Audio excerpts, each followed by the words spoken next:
Buen día. ¿Cómo le va? Agradezco que vuelva porque realmente, lamentablemente, la última vez no habíamos podido hacerle las preguntas y habíamos escuchado su exposición. Bueno, son varias, tienen que ver... Yo acá voy a hacer una distinción. Primero también le consulto. Nosotros, por un lado, tenemos un bloque de preguntas que tienen que ver con el programa financiero, ¿no? Voy a guardarlas para el día jueves, para no hacerle a usted esas preguntas que entiendo que son estrictamente ahora del nuevo secretario de Finanzas, Daza. De cualquier manera, hay consideraciones financieras. Sepan que hay consideraciones financieras que uno no puede escaparle. Usted sabe que el presupuesto tiene un financiamiento, ¿no? Está claro. Le quería hacer esa aclaración.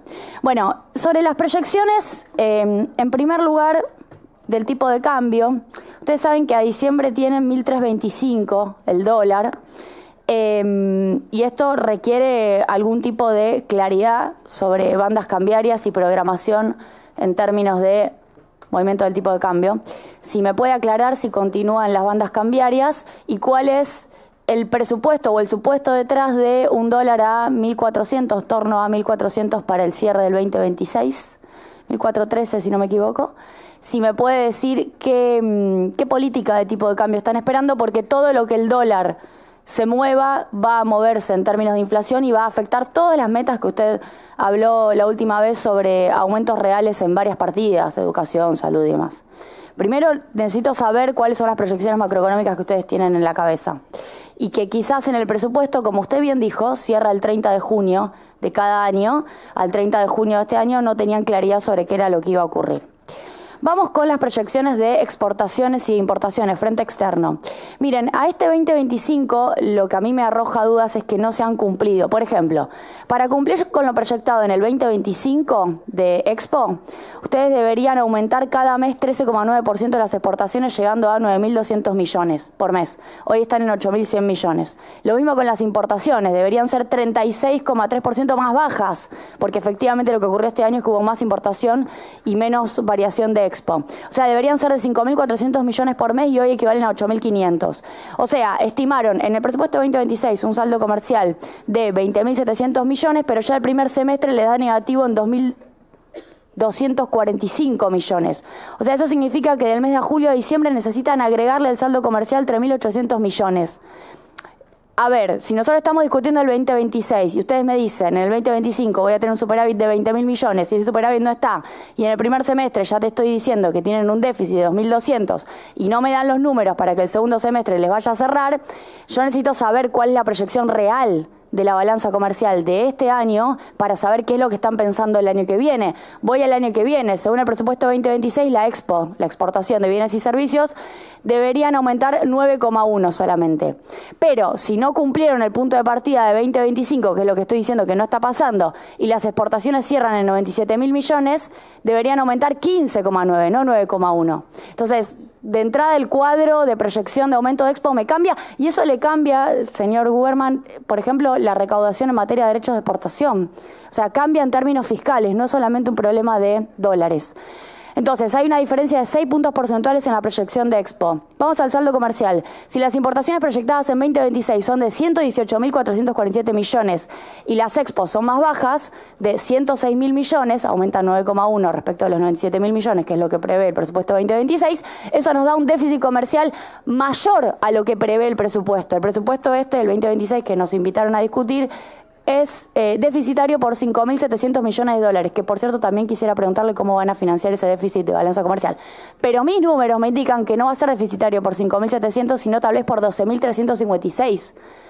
Esto nuevamente cambia todo. ¿Cuáles son los supuestos entonces detrás del resultado de la balanza comercial del 2026 y por ende qué va a pasar en el 2025? Usted aclaró la vez pasada, tengo acá en la nota, porque tomé nota de lo que dijo, que ustedes esperan un crecimiento del PBI del 5% en lugar del 3,5%, que es el que están planteando consultoras y distintos organismos. ¿Cuáles son los supuestos detrás del aumento del PBI del 5%? Si puede, incluso le pediría, yo sé que el presupuesto no lo establece, alguna apertura en términos de ramas de actividad. Me gustaría saber. Usted dijo, cito textual, por tercer año consecutivo el sector público nacional no recurre ni a la deuda ni a la emisión. Y cuando uno va, por ejemplo, a la página 77 de fuentes y aplicaciones financieras en millones de pesos del presupuesto, uno encuentra financiamiento a través de deuda. Voy a decirle un punto muy concreto. Fondo Monetario Internacional, 3,4 billones al 2026 se espera en materia de obtención de préstamos. Esto, por cierto, tiene un costado legal que no le voy a pedir que lo responda, aunque sí me gustaría un comentario, que es que esto no pasó por el Congreso, ¿bien? Pero sí están proyectando, y voy a seguir leyendo, obtención de préstamos del Banco Interamericano de Desarrollo, Banco Mundial, Corporación Andina de Fomento, Banco Centroamericano de Integración Económica, Fondplata, China Development Bank Corporation, otros convenios bilaterales, letras intransferibles del Fondo de Garantía de Sustentabilidad, letras del Banco Central, otras letras. Digo, hay un financiamiento. Me resultó extraña la frase de no se recurre ni a la deuda ni a la emisión, sobre todo porque el financiamiento en el mercado local no es condenable, pero acá estoy hablando de préstamos internacionales que este Congreso debió haber avalado. Usted dijo que va a haber un superávit de 0,3, que hay un superávit de 0,3, pero supongo que leyó el último reporte del Fondo Monetario Internacional, que aclara que con las letras capitalizables hay un déficit de 1,2%. Me gustaría un comentario. Digo, ¿usted avala el dato del FMI o disiente o piensa que el Fondo Monetario quizás se excede en sus facultades y coloca un déficit con el cual ustedes no acuerdan? También habló la vez pasada de la reducción de la estructura política del gobierno. Lo dijo aquí, ¿quién fue que lo vino a decir acá estos días? Lo dijo otro funcionario del gobierno, la estructura política que se redujo. Bueno, ¿cuánto es el ahorro fiscal por la reducción de la estructura política del gobierno en billones de pesos? Si me lo puede decir. Y si me lo puede decir también en términos de porcentaje del PBI. Considerando que, bueno, el ajuste a la casta era la forma de financiación del déficit.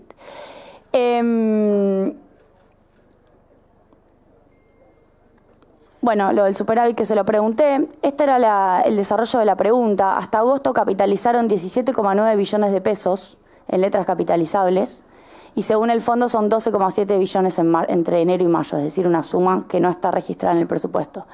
¿Me podría decir usted, o si no le envío la nota al presidente de la comisión y me responde por correo, cuál es el monto total de las letras capitalizables acumulado? Podemos decir hasta agosto, hasta septiembre, el último dato que tengan. Precisamente por la pregunta que le dije antes para poder calcular el déficit fiscal real. Y tengo algunas preguntas sobre las metas físicas de varias partidas. Voy a hacérselas así rapidito para no hacer prólogo. ¿Por qué se reducen en 500.000 las asignaciones familiares? En 500.000 casos, que es lo que están proyectando. ¿Por qué se reducen en 3.000 los investigadores del CONICET? Las obras de agua previstas son 0. Quizás es un error, quizás leí mal, pero vi 0. ¿Me corrige? Las garantías a pymes desde producción también son 0. Igual que las bonificaciones de tasa, 0. ¿Me confirma si esto es real o si leí mal? Y después plantearle que nosotros, considerando que tenemos 2 años de prórroga presupuestaria, solemos hacer comparaciones que las consideramos más honestas intelectualmente con el 2023.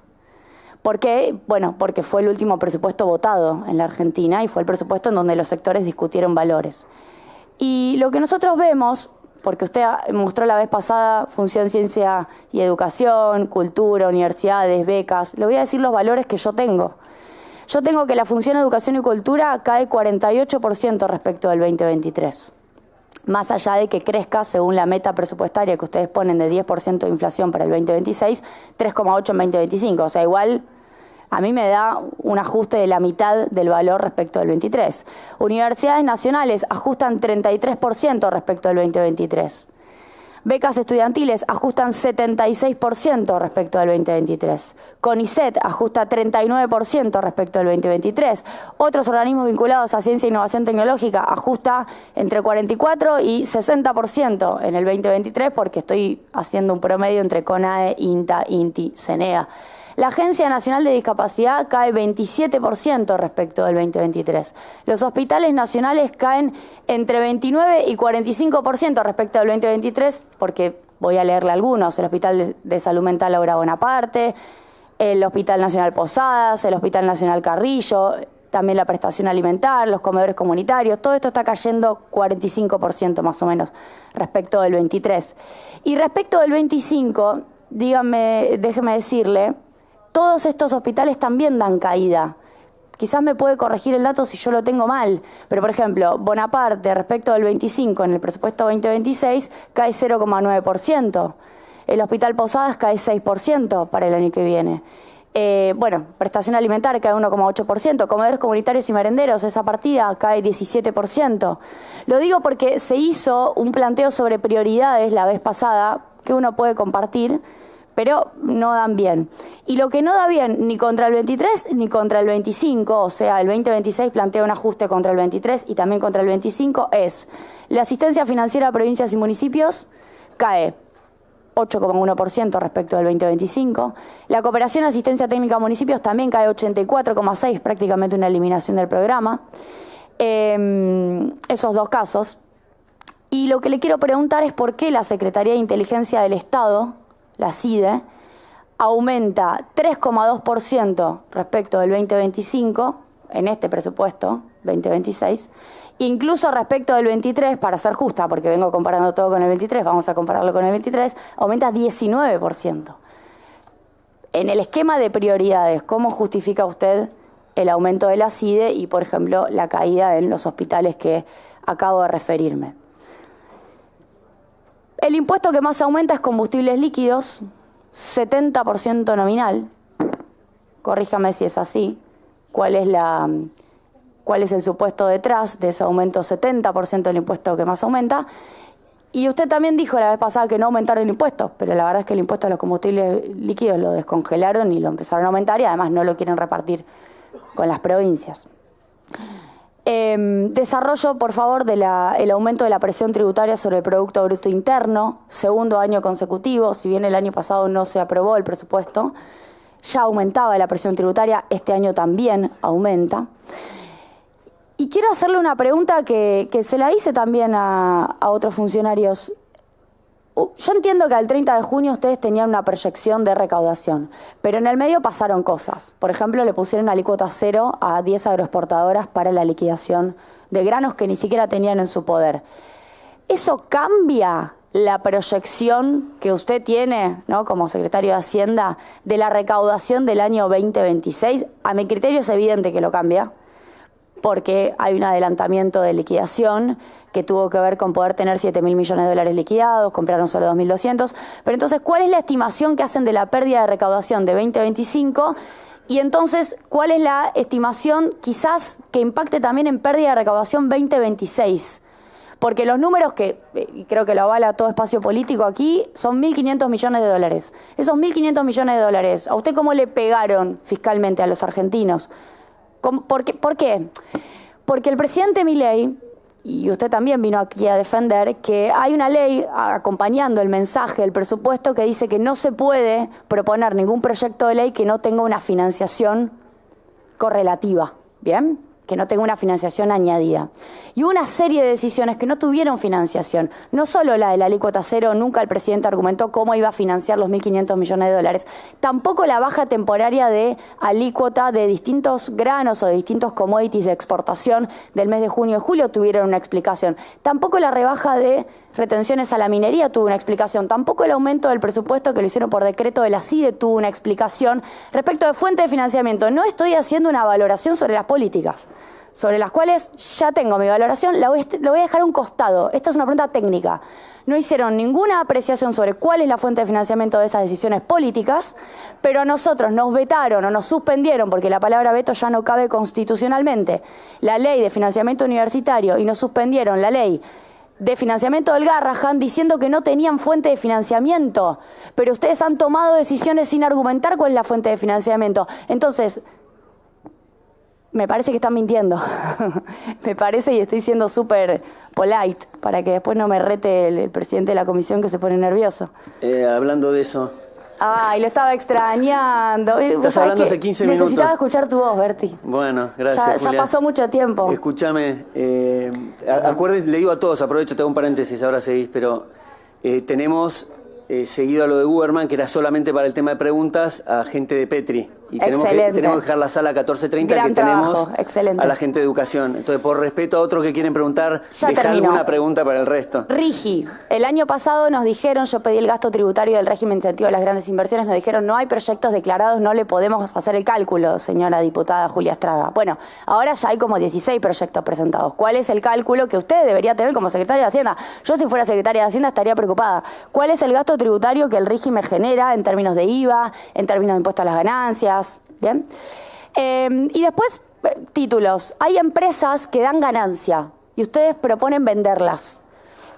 A usted le generan ganancia porque van al tesoro. Digo, a usted le reportan ingresos como el que maneja la caja de los argentinos. Ejemplo, Nucleoeléctrica Argentina ha generado en lo que va del 2025 un resultado financiero positivo de 74.900 millones. Yo lo único que le pido es que me lo confirme.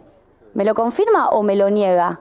Porque yo lo que veo es que usted le da plata. No entiendo por qué vender Nucleoeléctrica Argentina sería un negocio para el Estado. Incluso Camesa le adeuda plata a Nucleoeléctrica Argentina, con lo cual hasta le daría mejor el resultado a NASA. Otra empresa que da superávit ahora, en este 2024, AISA. Y ustedes la piensan vender. Digo, a usted le dio un resultado financiero positivo de 275.000 millones. Y proyectan en el 2025 26.000 millones. En AISA, ¿me confirma si este dato es real? ¿Y cuál sería entonces el sentido económico de su venta? Intercargo, que también la quieren vender. Fíjense, al 2025 ya lleva 10.000 millones de resultado financiero positivo y 0 pesos, es lo mismo, de transferencias corrientes. También me gustaría, me confirme, ¿le está pasando plata a Nucleoeléctrica? ¿Le está pasando plata a AISA? ¿Le está pasando plata a Intercargo? A los argentinos, ¿nos están costando esas empresas? Porque los números que usted tiene publicados dicen que no. Entonces, sería honesto intelectualmente que ustedes le aclaren a los argentinos por qué quieren vender empresas que no le generan un gasto y que, por el contrario, generan un rédito en términos de resultado económico y que le va plata al tesoro por esa razón. La verdad, no la quiero hacer larga. Tengo Aerolíneas Argentinas, que también da ganancia. Tengo Dioxitec, que también da ganancia. Dos empresas que no están para la venta porque las sacamos nosotros cuando fue la oportunidad en Ley Bases, pero que sabemos perfectamente que tienen intención de venderla. Paro aquí, lo único que le pido, por favor, sé que viene con intención de contestar, que me conteste específicamente cada pregunta, que no me responda generalidades. Gracias. Tiene la palabra Itaí Hackman. Lo que solamente quiero aclarar es que, Julia, si te contesta todo, se consume todo el tiempo que tiene para estar acá. Entonces yo lo que te sugiero, y le digo a todos, para no hacer la misma dinámica, que si se exceden de 2, 3 preguntas, manden un mail, yo me encargo que lo contesten. Si no, hay el tiempo físico para que todos puedan preguntar. Itaí. Gracias, presidente. Estamos discutiendo un presupuesto que es, si no la ley más importante, la ley de las más importantes de un país, con lo cual lo lógico sería discutirlo con tiempo, poder hacer todas las preguntas, saldarlas, ¿no? En todo caso, lo que hay que revisar es modalidad de, express, 2 horitas uno, 2 horitas el otro, y quizás habría que darle más jerarquía al debate, sobre todo teniendo en cuenta que hace 2 años, ¿no? 2 ejercicios que la Argentina no tiene presupuesto. Entonces, en vez de enojarse con los diputados que preguntan, por ahí hay que pensar un cronograma con más tiempo para, no digo más tiempo de días, sino con más tiempo para trabajar en cada uno de los bloques y no un par de horas nada más con los funcionarios. Pero bueno, igualmente, como la diputada Estrada, mi compañera, fue muy exhaustiva, yo, para no repetir, voy a complementar con algunos temas para que después el secretario conteste. Mi primer pregunta tiene que ver con la regla fiscal y el ajuste del gasto. En el año 2024, si bien no sancionamos un presupuesto, hubo un proyecto de presupuesto para el 2025. Y ese proyecto para el 2025 establecía que en el 2025 el gasto iba a subir. Y el discurso, de hecho el discurso del propio presidente de la Nación, cuando presentó el presupuesto, ¿no? Recuerdan todos en cadena nacional, acá en el Congreso, el discurso era muy parecido al de hoy. Era ya hicimos el ajuste, lo peor ya pasó, ahora vamos al año del crecimiento, ¿no? Que supuestamente iba a ser el 2025. Y cuando uno revisa este proyecto de presupuesto, lo que observa que a diferencia de ese crecimiento del 6% del gasto que pronosticaba el proyecto de presupuesto enviado en el 2024, el gasto cayó en términos reales. Un punto. Entonces, ahora uno lee el presupuesto para el 2026 y vuelve a decir que el año que viene el gasto va a crecer. O sea, están haciendo lo mismo que hicieron hace un año, mandando un presupuesto que dice que el gasto va a crecer, y cuando leo el presupuesto que mandaron ahora, dice que este año el gasto cayó, o va a caer, va a terminar consolidándose una caída. O sea, ¿qué quiere decir esto? Que en el 2025 hubo una nueva ronda de ajuste. No es que solamente hicieron un ajuste en el 2024, ¿no? De 4,5 puntos del PBI, y equilibraron las cuentas, sino que tuvieron que hacer un punto más de ajuste en el 2025 para mantener el equilibrio fiscal, contrariando lo que el propio gobierno y sus funcionarios habían prometido, que es que era el ajuste lo hicimos en el 2024, ahora viene la época del crecimiento. Entonces, la primera pregunta es ¿por qué tendríamos que creer? ¿Qué elementos hay para pensar que en el 2026 va a pasar lo que prometieron que iba a pasar en el 2025 y no pasó? Ustedes están prometiendo en este presupuesto, están pronosticando que la economía va a crecer, que la recaudación va a crecer y que el gasto va a crecer. Bueno, lo mismo prometían para el 2025, en el 2025 pasó lo contrario. ¿Qué elementos hay ahora para pensar que el 2026 va a ser diferente? Esa es la primera pregunta.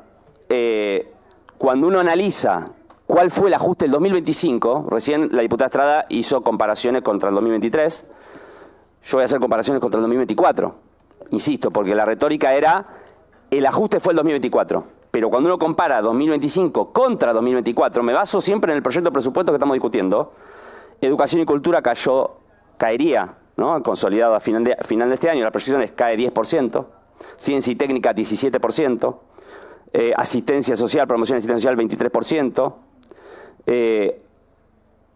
entonces agua y alcantarillado 54%, insisto, estoy hablando no del ajuste que hicieron en el 2024, sino de la nueva ronda de ajuste que hicieron en el 2025. Y esta pregunta, que tiene que ver con esta lógica de ajuste perpetuo, ¿no? O sea, que desmiente esta idea de que el ajuste es algo que se hizo una vez para ordenar las cuentas públicas. No, el ajuste es algo que se está haciendo todos los años. Y a contramano de lo que dice este proyecto de presupuesto, creo que en el 2016 van a terminar haciendo otro ajuste. Esta primera pregunta que hice, la conecto con la segunda, que tiene que ver con la relación entre esto y la actividad económica. Porque en la presentación que usted hizo hace casi un mes, usted mismo en esa presentación nos mostró la serie de el estimador mensual de la actividad económica, donde se veía claramente que la Argentina está en un declive, por lo menos estancada desde febrero de este año y en un declive en los últimos meses, muy claro, ¿no? Sin embargo, el presupuesto dice lo contrario, ¿no? El presupuesto, en resumen, dice que el dólar está bajando y la economía está creciendo, ¿no? Y parecería pasar lo contrario, ¿no? La economía se está achicando. El propio indicador que usted mostró en la presentación muestra que la economía se está achicando y el dólar está ya bastante por encima de lo que este mismo presupuesto pronosticaba para fin de este año, para el fin del año que viene y para el fin del otro, ¿no? Entonces, ¿cuál es esa estimación de la macroeconomía que están haciendo? ¿Y en qué medida, si van a seguir con esta lógica de ajuste, se va a dar este crecimiento de la actividad económica, ¿no? Bueno, esas son dos preguntas que están conectadas. La tercera pregunta tiene que ver con las promesas concretas que se hicieron cuando se presentó el presupuesto, ¿no? También que hizo el propio presidente. Por ejemplo, que iba a aumentar la inversión para el sector, para las personas con discapacidad. Entonces, un poco recién lo preguntó también la diputada Estrada, yo quiero saber concretamente, si puede contestar, cuántas pensiones se van a entregar en el 2025, cuánto representan los 4,8 billones de pesos que anunció para el presupuesto universitario en relación con los años anteriores, ¿De qué manera se va a aumentar el gasto previsional? Que está proyectado que va a haber un aumento del gasto previsional, teniendo en cuenta que la fórmula se actualiza por inflación y sobre todo que el bono que cobran los jubilados de la mínima está congelado hace casi 18 meses. Entonces la pregunta es, ¿van a descongelar el bono? ¿Va a aumentar el bono?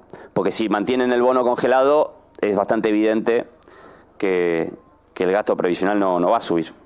Entonces, la pregunta concreta ahí es, ¿cómo van a hacer que suba ese gasto previsional? Y concretamente, ¿qué va a pasar con el bono que cobran los jubilados y jubiladas que cobran la mínima? La siguiente pregunta tiene que ver con que en el último informe del staff del FMI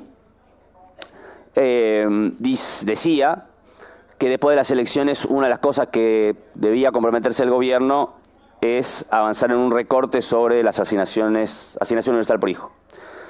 Y cuando uno ve el presupuesto, creo que es el artículo 73 de este proyecto, establece la eliminación de la movilidad del todo el régimen de asignaciones familiares, ¿no? De asignación por hijo con discapacidad, prenatal, ayuda escolar anual, nacimiento, adopción, asignación universal por hijo. Entonces, la pregunta concreta es, ¿qué van a hacer con esas asignaciones? ¿Cuál es la razón por la cual se elimina su movilidad? ¿Qué relación tiene eso con el último staff report del FMI que plantea justamente que el gobierno tiene que avanzar en un ajuste en ese área? Si nos puede dar precisiones concretas sobre eso, se lo agradecería. La siguiente pregunta tiene que ver con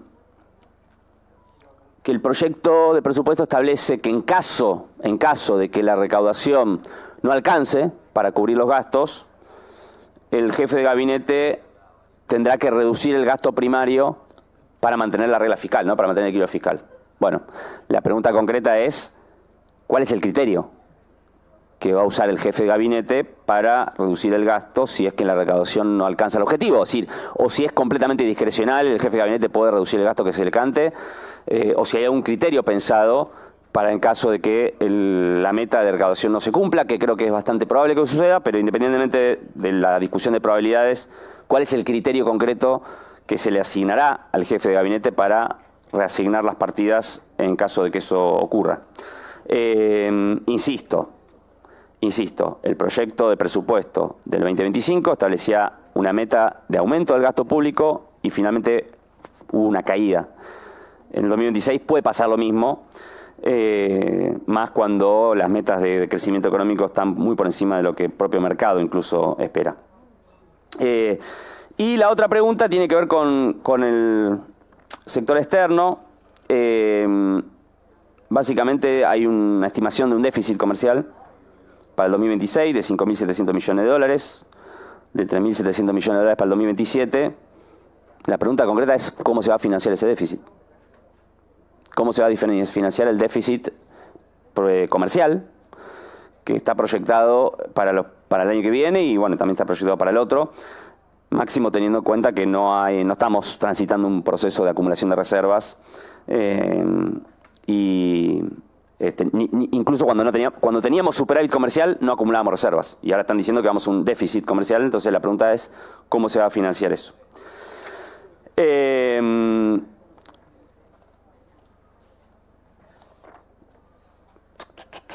Creo que esas son todas las preguntas. Gracias, presidente. Gracias. Te quiero contestar, Itaí, no es que me enoje con los diputados, es la función que tengo de tener para tener consideración todos y que todos podamos preguntar. Después seguimos la agenda de un emplazamiento, con lo cual esto de atragantarnos en 3 semanas todo el tema de presupuesto, yo coincido con que debería darle un poco más de oxígeno, pero estoy tratando de cumplir con eso. Incluso sumé yo 2 reuniones más. Entonces, si traigo menos ministros, vamos a tener más tiempo, pero me van a decir que estoy escondiendo ministros. Y si meto reuniones lunes y viernes, me van a decir que es una chicana para lo interior por un tema logístico. Así que trato de hacer lo mejor que puedo. Cristian Castillo. Sí, buen día, secretario. Buen día al vicejefe. Primero, 2 consideraciones y luego vamos a las preguntas. Entre este proyecto y hoy pasaron cosas. Entre otras cosas, fracasó todo el esquema anterior y por eso tuvo que venir Rintintín Bessent en auxilio. Y creo que lo deberíamos invitar acá a Bessent, aunque sea por teleconferencia, para que venga con Daza, porque ahí le tenemos que preguntar si va a mantener la intervención en el mercado cambiario o no, y son proyecciones diferentes, ¿no?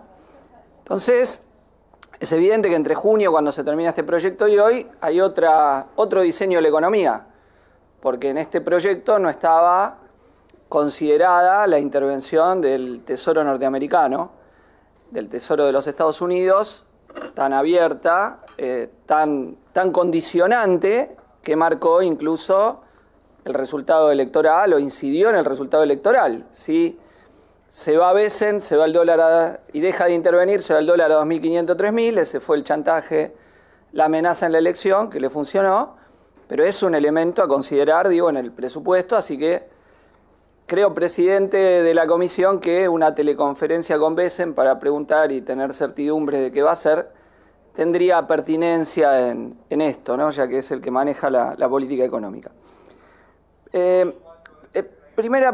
Segunda consideración que le quiero hacer es el equilibrio fiscal que ustedes dicen, porque uno ve solo mirando la proyección de recaudación impositiva, recaudación fiscal, uno ve que cae en los ingresos por bienes personales, ¿no? Y esto fue una decisión del paquete fiscal propuesto por ustedes, votado por un arco de diputados, que implicaban como un punto muy relevante la rebaja de las alícuotas más altas de bienes personales, que es un impuesto que paga, por ejemplo, quien tiene un yate en Río de Janeiro, en Miami, en Punta del Este, un departamento, un auto en el exterior del país, venía pagando una alícuota y a ese se le rebajaron, ese paga menos. Digamos, no a alguien que tiene un problema económico, un problema que no llega a fin de mes, que no... Es alguien que tiene un ingreso suntuario tan alto como para tener un montón de propiedades en el exterior, etc. Ese sector se le rebana, o sea, para ese sector no hay un problema de equilibrio fiscal. Porque si uno dice el problema del equilibrio fiscal es el problema clave, nunca resigno ingresos. Y sin embargo acá no es así lo que ha ocurrido con este gobierno. Este gobierno ha resignado ingresos, o sea, los más ricos pagan menos para financiar el Estado, y a la vez sube lo que recaudan por ganancias a la cuarta categoría. O sea, sube la recaudación que le sacan a alguien que le cuesta llegar a fin de mes. Un laburante que no puede elegir si paga o no paga impuestos, sino que se lo cuesta directamente su patronal. Entonces, yo le quería preguntar, ¿cuál es el criterio para que los que no tienen problemas económicos paguen menos y que al revés, la carga impositiva crezca para el asalariado, el que trabaja, el que llega a la cuarta categoría, que tiene un umbral no tan alto de ingresos, no tan alto, es un universo que ha crecido en cuanto a quiénes lo van a tributar? Entonces, ¿cuál es el criterio? Lo mismo, ¿por qué las cerealeras pasan a dejar de tributar 1.500, 1.700 millones de dólares y a la vez no se puede financiar el Garrahan? O lo mismo, el Garrahan, que el gobierno ha decidido no suspender la ley, a mi juicio inconstitucionalmente, no es un problema fiscal. ¿Qué porcentaje es el Garrahan del presupuesto? Nada, 0,00. Entonces, ¿por qué si no es un problema fiscal el Garrahan? Insisto, es una minucia en términos fiscales el financiamiento de un hospital para un país. ¿Por qué no aplicaron la ley votada por el Congreso? Explíquennos, porque en los otros criterios usted dice, bueno, es tanto, 0,2, 1, pero acá no es nada, no tiene incidencia fiscal. Y sin embargo, el gobierno inconstitucionalmente suspende una ley del Congreso, derrotado el veto por una amplísima mayoría de más de 2/3, donde en el criterio del gobierno el Parlamento no sirve para nada, porque aunque más de 2/3 vote algo, salvo cuando le vota a favor. O sea, el Parlamento vale si me vota a favor, si no me vale lo anulo. O sea, un emperador que decide y acá o sancionamos lo que el gobierno quiere o nada. Bueno, después voy a las preguntas concretas. Ustedes plantean que en 2025 y 2026 va a haber superávit fiscal. Pregunta, ¿pero en qué parte del presupuesto contabilizan los más de 7 puntos del PBI pagados en intereses por letras capitalizables? Si no me equivoco, 49.022 millones de dólares de enero a agosto del 2025. Primera pregunta. Segunda cuestión, y tomando una comparación que me parece correcta, hecha por la diputada Estrada, respecto de tomar el último presupuesto votado, el del ejercicio 2023, para comparar en porcentajes lo destinado a áreas.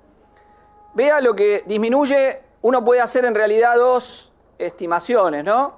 Una estimación respecto de las proyecciones de inflación, de dólar, de crecimiento que está en el presupuesto, y puede hacer una estimación de acuerdo al REM.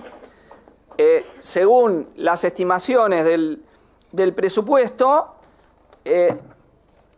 hay una consolidación del recorte del gasto entre un 25 y 30% real respecto a 2023, y si lo hacemos según las estimaciones del REM, al 29,4%, ¿no? Y entre esos ajustes del gasto le voy a señalar temas, algunos usted mencionó en la exposición que hizo acá, pero que son temas cruciales, porque son temas de necesidades sociales acuciantes. Vivienda y urbanismo cae en porcentaje del PBI un 98%, en porcentaje del presupuesto, perdón. Agua potable y alcantarillado, 85,6%. Promoción y asistencia social, 71,4%. Ciencia, tecnología e innovación, 46,6%. Educación y cultura, 45,1%. O sea, son todos aspectos, insisto, fundamentales, ¿no? Fundamentales. Y bueno, y ustedes tienen que explicar por qué consideran un mérito la reducción en esto. Le voy al tema de vivienda, me voy a centrar un minuto, porque este no es un tema que lo resuelve, como a ustedes les gusta decir, el sector privado. Sí, el problema de la vivienda precaria o la situación de emergencia habitacional que tienen 4 millones de familias en Argentina, siendo limitado con la proyección, calculando 4 personas por hogar, en realidad viven más, nos daría entre 16 y 18 millones de personas. Si el privado solucionaría eso, no estaría el problema. O sea, si fuese posible acceder a una vivienda digna, cumplir la demanda constitucional de una vivienda digna, sin planes de vivienda públicos, para el sector más vulnerable, insisto, no estaríamos discutiendo el tema, porque si fuese negocio construir para los sectores populares, ya alguien lo habría agarrado, tendría el monopolio del negocio y lo hubiese hecho. Pero la realidad es que no se resolvió. O sea, tenemos un problema agudo, gravísimo, para una gran parte de la población que vive sin ningún servicio, que vive en casas de chapa, frecuentemente, o con una construcción muy precaria, sin acceso a agua potable, sin acceso al servicio de gas, sin acceso a la luz. ¿Qué le pasa, diputado? Quizá usted no tenga ese problema. Mire, quizá usted no tenga ese problema, ni hable con la gente que tiene ese problema. Vamos al punto, no dialoguen, por favor. Dale, Chipi. Quizá no lo tenga. No. Diputada. Sí, van 8 minutos, Chipi, por favor, la pregunta. Gracias. Estoy siendo breve y preciso. Entonces le estoy preguntando cuál es el criterio, si no hay posibilidad de, eso insisto, no hay ninguna estimación de que eso va a tener una solución, de reducir en algo tan sensible como vivienda. Insisto, ¿quién va a actuar para que la gente que vive en una condición precaria deje de hacerlo? Y lo mismo en agua potable y alcantarillado. ¿Quién lo va a hacer? Entonces, hay supuestos de ustedes, digo, cuando piensan que es evidente a quienes favorecen y a quienes desfavorecen. Entonces, el equilibrio, insisto, no es un punto de si hay equilibrio o no fiscal, sino que uno ve en el desempeño de este gobierno claramente un beneficio para los que más tienen y perjudicar a los que menos tienen. Ese creo que es el esquema. Bueno, espero me responda esas preguntas puntuales. El día de mañana vamos a preguntarle a Daza, y si viene, lo acompañan a veces mejor, lo que tiene que ver con el tema financiero, deuda, etcétera, que son un componente también esencial. Gracias, Chipi. Daza no viene, viene Pablo Quirno. ¿Viene Quirno todavía? Todavía no, es el que ha hecho la parte de finanzas del presupuesto que lo va a defender de Daza, no corresponde. Lo puede defender bien, creo, pero tenemos el lujo de tenerlo a él, que ha sido el hacedor de la parte de finanzas. Perfecto. El canciller vamos a tener. Lo más propio. Si querés sumarte a la batalla cultural contra las nefastas ideas de Javier Milei, dale like, suscríbete y deja tu opinión en la caja de comentarios.